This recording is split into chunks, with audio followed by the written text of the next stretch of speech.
ఓం శ్రీ మాత్రే నమః.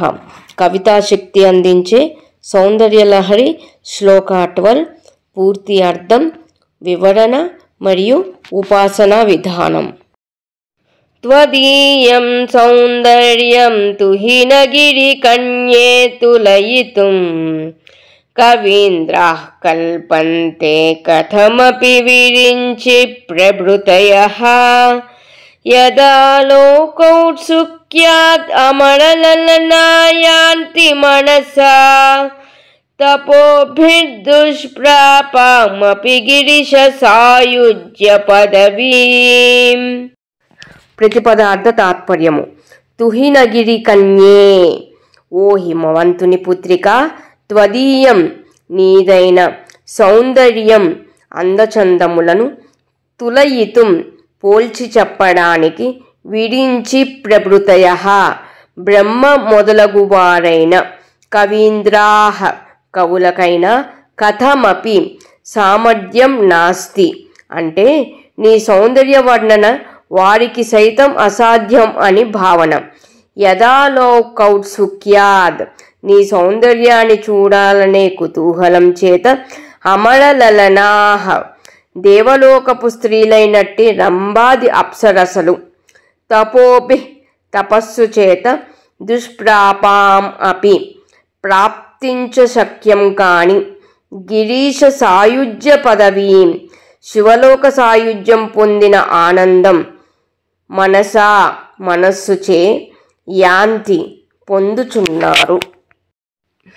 భావం.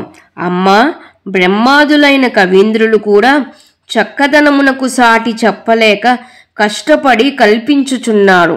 నిన్ను చూడవలెనని ఉత్సుకతతో మనస్సు చేత తపస్సులకు కూడా పొందనలవి కాని శివసాయుజ్యమును పొందుతున్నారు. ఈ శ్లోకంలో అమ్మవారి సౌందర్యమును గూర్చి వివరించబడినది. అమ్మవారు అతిలోక సౌందర్యవంతురాలు, అపురూప లావణ్యవతి. దేవలోక కవిశ్రేష్ఠులైన హరి బ్రహ్మేంద్రాదుల సైతము చక్కని ఉపమానములతో అమ్మవారి అందచందములను వర్ణించి చెప్పలేకపోవచ్చున్నారట. చెప్పలేకపోవుటను వీరేమైనా సామాన్య కవుల? ఉదాహరణకు బ్రహ్మ విషయమే ఆలోచించినచో జగజ్జనని ఆదేశానుసారము సమస్త సృష్టిని చేయువాడు బ్రహ్మ. సృష్టిలో సౌందర్య వైవిధ్యమును, సౌందర్య పరిపక్వతను కూర్చగల సామర్థ్యమునకు మూల పురుషుడు బ్రహ్మ కదా. మరి అట్టి బ్రహ్మకు మించి ఇటువంటి సామర్థ్యము ఎవరికి ఉండును? పైగా ఈ బ్రహ్మ వేదమూర్తి. వేదములందు చిత్ర విచిత్ర ఉపమానాది అలంకార రమ్యతలు కొల్లలు.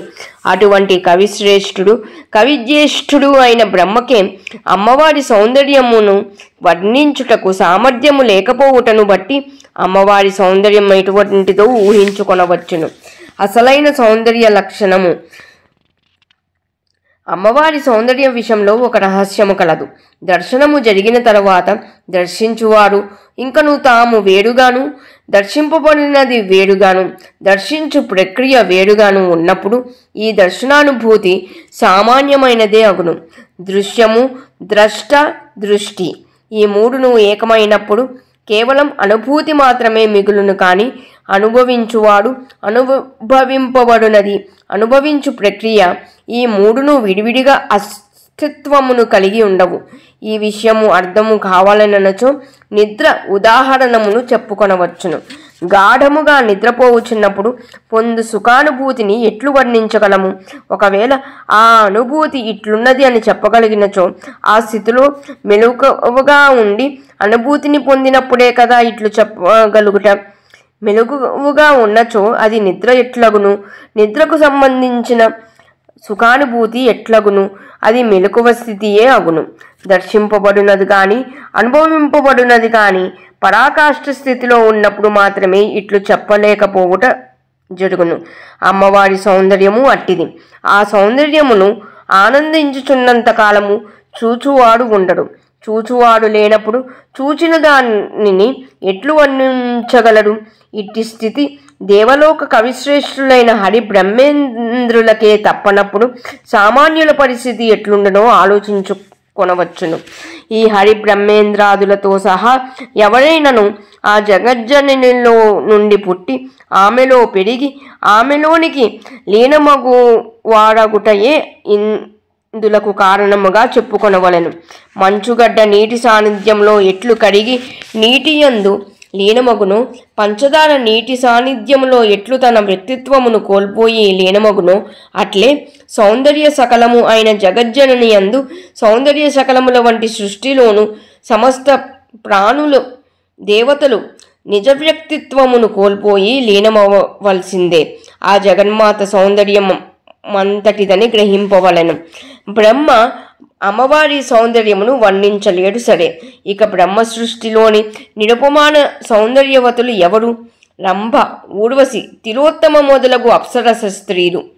సృష్టిలోని సౌందర్యమునకు బ్రహ్మకర్త అవవచ్చునేమో కానీ వ్యక్తిగతముగా బ్రహ్మ అంతటి సౌందర్యము కలవాడై తీరవలనను లేదు కదా. అదే నిజమైనచో అందమును వర్ణించు కవులందరూ అందమైన వారై తీరవలెను. ఇట్లనుట సమంజసము కాదు.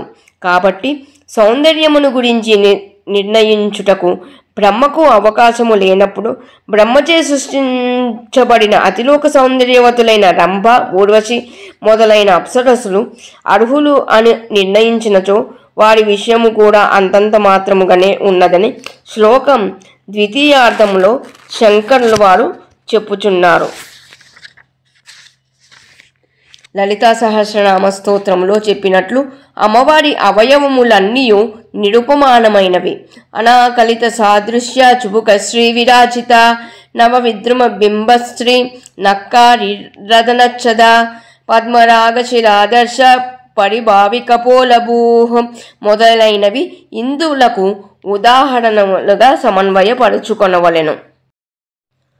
పైన ఇచ్చిన యంత్రాన్ని బంగారు, వెండి లేదా రాగి రేకుపై లింకించి దీక్షగా 45 రోజులు పూజించాలి.